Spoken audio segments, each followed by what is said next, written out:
नमस्ते, मैं हूं पूनम गौड़ और आप देख रहे हैं oneworldnews.com की प्रस्तुति उन ग्रहों की बातें। आज के प्रोग्राम में बताऊंगी आज का पंचांग, हर राशि का राशिफल, कहानी किस्से में सुनाऊंगी गीता के 8वें अध्याय का सारांश और आखिर तक मेरे साथ जुड़े रहिएगा। जिनका जन्मदिन है उनका वर्षफल बताऊंगी और साथ में साल भर के सक्सेस उपाय भी। शुरू करते हैं आज के पंचांग से। आज सोमवार 23 जून 2025 है। आषाढ़ का महीना चल रहा है। कृष्ण पक्ष की त्रयोदशी तिथि रहेगी रात्रि 10:09 तक और उसके बाद में चतुर्दशी। कृतिका नक्षत्र रहेगा दोपहर 3:16 तक और उसके बाद में रोहिणी। धृति योग रहेगा दोपहर 1:17 तक और उसके बाद में शूल योग। 1.5 घंटे के लिए राहु काल रहेगा प्रातः 7:30 बजे से 9 बजे तक। सर्वार्थ सिद्धि योग रहेगा दोपहर 3:16 से 24 जून प्रातः 5:25 तक। दिशा शूल रहेगा पूर्व। आज प्रदोष व्रत है। आज कहानी किस्से में गीता के 8वें अध्याय का सारांश सुनाऊंगी। बात करते हैं राशिफल की। मैं यहाँ बता देती हूँ कि मैं राशिफल चंद्र राशि से या नाम अक्षर से बताती हूँ। शुरू करते हैं मेष राशि से। आज लाभ का दिन है। आज आप सारा दिन एनर्जेटिक रहेंगे। शेयर बाजार से लाभ होता दिख रहा है। लेखन में, खेल में, कला के क्षेत्र में रुचि रहेगी। इसके उपरांत प्रॉपर्टी से धन लाभ हो सकता है। वृषभ राशि, आज सारा दिन आप चुस्त महसूस करेंगे। शिक्षा से जुड़े जातकों के लिए लाभ का दिन रहेगा। स्वयं प्रेरित मन की शक्ति, साहस, आत्मविश्वास के साथ आगे बढ़ेंगे आप। आज का दिन आपके लिए उत्साहवर्धक जाएगा। मिथुन राशि, आज आप स्वयं प्रेरित रहेंगे। अपनी कार्यशैली में परिवर्तन कर सकते हैं जिससे आपकी एफिशिएंसी बढ़ेगी। दोपहर 3 बजे के उपरांत राइट आंख में प्रॉब्लम हो सकती है, थोड़ा ख्याल रखें। सोना खरीदने में धन निवेश कर सकते हैं। खान पान का ख्याल रखें। हल्का भोजन करें, पाचन तंत्र खराब हो सकता है। कर्क राशि, दी हुई वस्तुएं वापस मिल जाएंगी। आंखों का ख्याल रखें।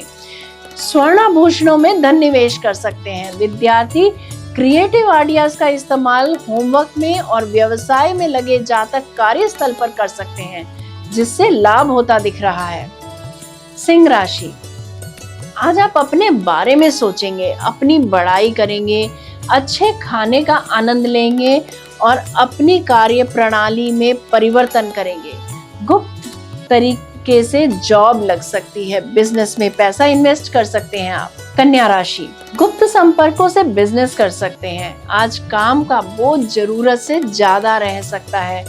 धन निवेश का मन बना सकते हैं। रिसर्च के विद्यार्थियों को सफलता मिलती दिख रही है। नाम और शोहरत फैल सकती है। सारा दिन आपका मूड अच्छा रहेगा। किस्मत आपके साथ है। तुला राशि, रिसर्च के विद्यार्थियों को रिसर्च में सफलता मिलती दिख रही है। कोई नाम और शोहरत वाली नौकरी आज मिल सकती है। दोपहर 3 बजे के उपरांत प्रमोशन होते होते रुक सकती है। कार्यस्थल में इल्जाम लग सकते हैं। वृश्चिक राशि, आज आपके पास काम जरूरत से ज्यादा रह सकता है। ऐसी जगह जाने से बचें जहां अपमान होने का भय हो। एक्सपोर्टर्स के लिए, लोडर्स के लिए, टीचर्स के लिए दिन अच्छा रहने वाला है। धनु राशि, आज साली से मीठी मीठी बातें हो सकती हैं। पत्नी के साथ कोई धार्मिक अनुष्ठान में हिस्सा ले सकते हैं। आज आपको कोई भी काम करने में बहुत मेहनत करनी पड़ सकती है। हर हाल में खुशी ढूंढें। हर सिचुएशन के 2 पहलू होते हैं, पॉजिटिव और नेगेटिव। पॉजिटिव पर ध्यान केंद्रित करें, दिन अच्छा जाएगा। मकर राशि, आज पुराने उपकरणों की मरम्मत करा सकते हैं। काम का बोझ बहुत अधिक रह सकता है।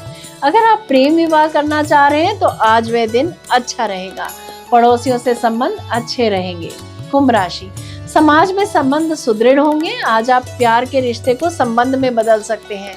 अगर किराया मिलना बाकी है तो आज मिल सकता है। अगर लोन लेना चाह रहे हैं तो लोन मिल जाएगा। अपने घर का एक्सपेंशन या अपने घर को एक्सटेंड करा सकते हैं आप। मीन राशि, आज आप किसी मेडिकल कैंप में हिस्सा ले सकते हैं। जो जातक अचल संपत्ति पर लोन लेना चाह रहे हैं उन्हें लोन मिल सकता है। शेयर मार्केट में लाभ होता दिख रहा है। लेखन के कार्यों में रुचि बढ़ेगी। गहराई से बातों पर विचार करेंगे आज आप। कुल मिलाकर दिन अच्छा जाएगा। ये था राशि का राशिफल। बात करते हैं कहानी किस्से की। गीता के 8वें अध्याय, जिसे अक्षर ब्रह्म योग भी कहा जाता है, उसमें भगवान कृष्ण अर्जुन को ब्रह्म, अध्यात्म, कर्म और मृत्यु के बाद की गति के बारे में बताते हैं। अध्याय में भगवान कृष्ण मृत्यु के समय मनुष्य की चेतना की स्थिति और उसके अगले जन्म पर उसके प्रभाव पर जोर देते हैं। अध्याय का मुख्य विषय यह है कि मृत्यु के समय मनुष्य जिस चीज का स्मरण करता है उसी को प्राप्त होता है। भगवान कृष्ण ने अध्याय की शुरुआत ब्रह्म, आत्म और कर्म के सटीक परिभाषाओं से की है। फिर वे विचार की शक्ति पर प्रकाश डालते हैं। आप अपने विचारों की उपज हैं। आप अपने विचारों को अपने लक्ष्य की ओर निर्देशित करके अपना भविष्य खुद गढ़ते हैं। अगर लक्ष्य सांसारिक है तो आप दुनिया की अनसर्टेनिटी में उलझे रहते हैं। हालांकि अगर आपने अपने विचारों को आध्यात्मिक आदर्श में निवेश किया है तो आप जन्म और मृत्यु के चक्र से मुक्त होकर ब्रह्म में विलीन हो जाते हैं। You are the creator of your own destiny. आध्यात्मिक यात्रा आपके विचारों को भौतिक लक्ष्यों से आध्यात्मिक आकांक्षाओं की ओर और पुनर्निर्देशित करने से शुरू होती है। एक बार ऐसा हो जाने के बाद इंद्रियों पर नियंत्रण पाने का प्रयास करें। कर्मयोग, भक्ति योग और ज्ञान योग के अभ्यासों का पालन करें। इन अभ्यासों के माध्यम से ही मन शांत होता है। इच्छाओं से शुद्ध एक स्थिर मन के साथ बौद्धिक पर्यवेक्षण के तहत ध्यान का अभ्यास करें। आप दुनिया से परे हो जाएंगे और आत्म साक्षात्कार प्राप्त करेंगे। जिस तरह एक व्यक्ति का व्यक्तित्व दिन के दौरान जीवंत होता है और रात में निष्क्रिय हो जाता है, उसी तरह ब्रह्मांड भी अभिव्यक्ति के चक्र से गुजरता है और वापस अव्यक्त अवस्था में लौट जाता है।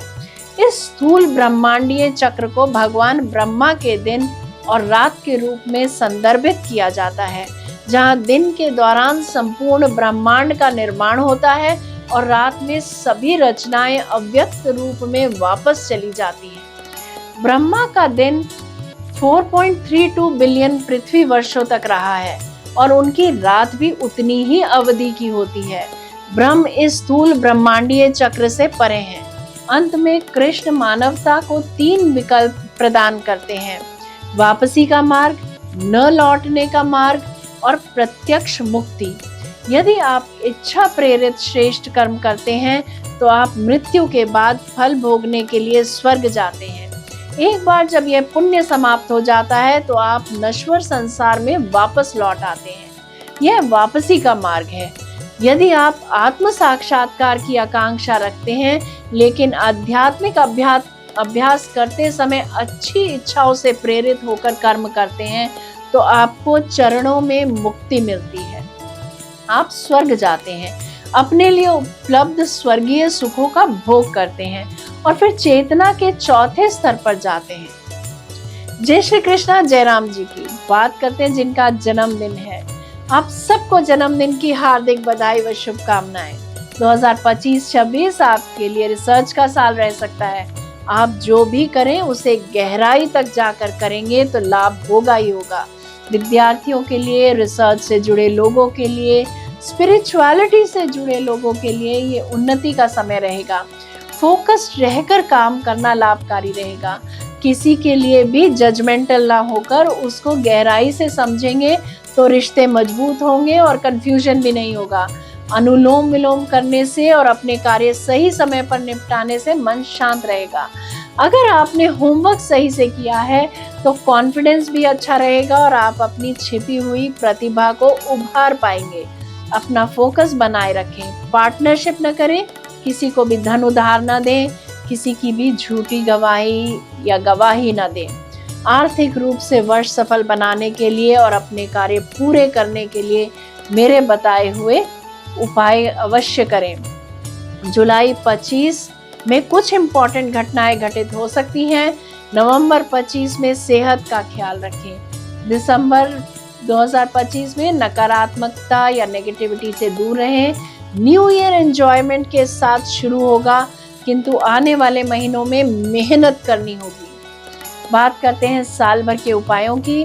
पिता या पिता तुल्य लोगों की सेवा कर उनका यदा कदा आशीर्वाद ज्यादा से ज्यादा लें। प्रतिदिन प्रातः ओम गृणी सूर्याय नमः जपते हुए सूर्य को अर्घ दें। छोटे बच्चों के साथ खेलें या कुछ समय छोटे बच्चों के साथ बिताएं। यदि मेरा ये प्रोग्राम आपको पसंद आया है तो इसे लाइक शेयर सब्सक्राइब करें, बेल का आइकॉन जरूर दबाएं और कल फिर मेरे साथ जुड़िएगा oneworldnews.com की प्रस्तुति ऑन ग्रहों की बातें में। नमस्ते।